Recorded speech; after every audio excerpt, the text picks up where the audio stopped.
Well, I'm relieved na sa ngayon, sa wakas, no? After 10 years, ay kinumpirma nung AMLAC yung aking nilalabas sa taong bayan simula pa noong 2016. Yun lang, nalungkot lang ako na hindi naniwala yung mga kababayan natin nung una ko itong inilabas. Pero ngayon, nandito na, no? At sana ay tuloy-tuloy na ito para matanggal na yung mabasag na yung pagpapanggap ng Duterte family na sila ay mga simple mga tao. Pero dito nakita natin, bukod sa kurakot sila, yung pera nila galing sa illegal na droga. So yan, maraming nabudol na Pilipino dito sa ginawa nila simula noon hanggang ngayon. Sana po mamulat na sila. Sir, pero yung vindicated after everything, nahusgahan kayo na parang nagbibigay kayo ng fake na documents after everything. Totoo naman pala. Na yung 18 transactions Yung personal vindication kasi sa akin, ano lang insignificant yun Kasi malaking damage ang nagawa ng mga Duterte sa bayan natin. So kahit na I was proven correct later on, pero the past 10 years, grabe na yung nangyari at marami nang namatay na perwisyo at nanakawan dito sa ating bayan. So sana lang sa susunod konting tiwala naman kasi hindi naman ako gumagawa lang ng kwento. Ito po ay tungkulin ko sa bayan simula pa noong 2003 ginagawa na namin to. Hindi po kami nag-iimbento ng kwento. Sen, may mga, of course, people of the Duterte camp and the Duterte supporters are still going to discredit you sa mga ebidensya. Lalo na may isang lumabas na ngayon sa social media na yung SM na ng testimony nyo na sinasabi nila nagbukas naman daw yung mall ng September 2012 pero you said na yung bank daw nagkaroon deposit on 2011 even before the branch was still Anong banko yun? yung SM BDO, SM na yung 100 million yung sinasabing nag-deposit daw sa BDO sa SM na ng 100 million. Alam nyo, lahat nakita nyo naman kinumpirma lahat nung AMLAC. 'Di ba? Hindi ko naman ginawa yan Ba't ko imbentuhin yan, 'di ba? Sila, kung kulto sila, problema na nila 'yon. Alam mo, may mga kulto si Duterte na kahit bumaril si Duterte sa gitna ng EDSA sasambahin pa rin nila Hindi ko problema 'yon. Problema nila 'yon. Pero yung mga taong bukas pa ang pag-iisip, mga Pilipinong ganon, yun ang gusto nating mamulat. Kasi yun may pag-asa pa yun. Yung mga kulto na yung paniniwala kay Duterte, wala na akong magagawa po doon. Sir, can you give us more details about Joseph Dimesa?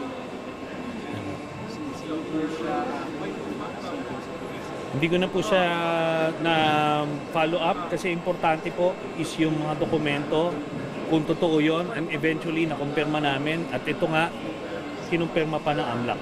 So yun po importante. Ando doon po sa affidavit, nag-walk-in doon sa headquarters namin sa Magdalo sa Quezon City.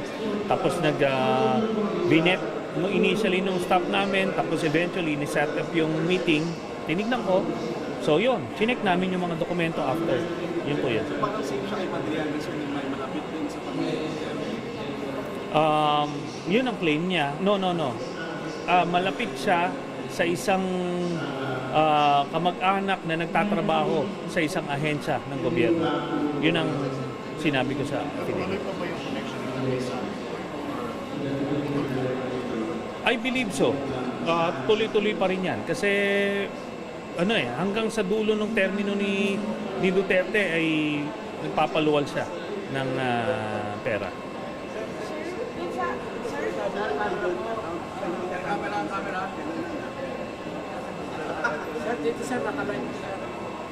Ando doon po yun sa report ko. Kasama sa sinabit ko itong dokumento. At kasama doon sa kinumpirma ng AMLAC po yan kanina. Yes, opo. Sen, last na lang siguro, Yeah. how important is your testimony para mawala sa pwesto si Vice President? Ito na, nakita niya natin. Na-confirma na ng AMLAC. Bilyon-bilyon ng pera. Tapos bukod doon, sila tumatanggap sa drug lord. Ngayon, bahala na yung taong bayan kung magpapakakulto sila o maghanap naman tayo na maayos-ayos. Di ba? Maghanap tayo ng leader na maayos-ayos, hindi yung ganyan. Maraming pagpipilian. Di ba? Ay bukod pa rin sa ganyan. Buti nga, hindi na pinag-usapan yun. May tama pa sa utak. Si Sarah, sabi ko, ano ba naman yun? Tayo, alam natin, marunong tayo mangilatis ng tao. Alam natin kung sino yung nasa tamang pag-iisip o hindi. Yun po yun. Oo naman. Drug lord, gambling lord, pogos. Nakita nyo yung mga ahente ng Chinese. Papasok lahat yun dito. So yun lang po ang apila natin. Hindi po tayo gumagawa, hindi po kami gumagawa ng ebidensya at kwento. Binumulat po namin kayo dito. So sana po ay nagawa po natin yun ngayong araw na to.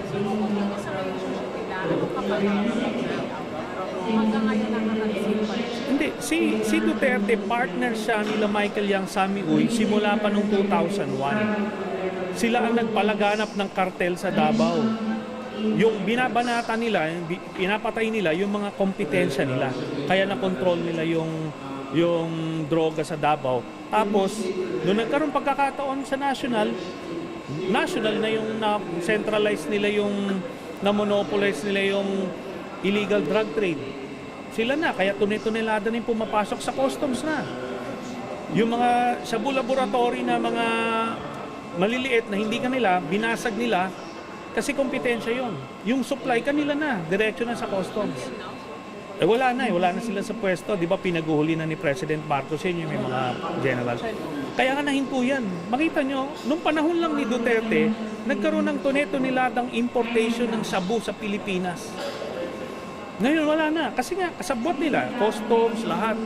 Ganun. Sir, dun sa AMLAC po, sinabi na sila Vice President suspected of drug trafficking, conversation draft.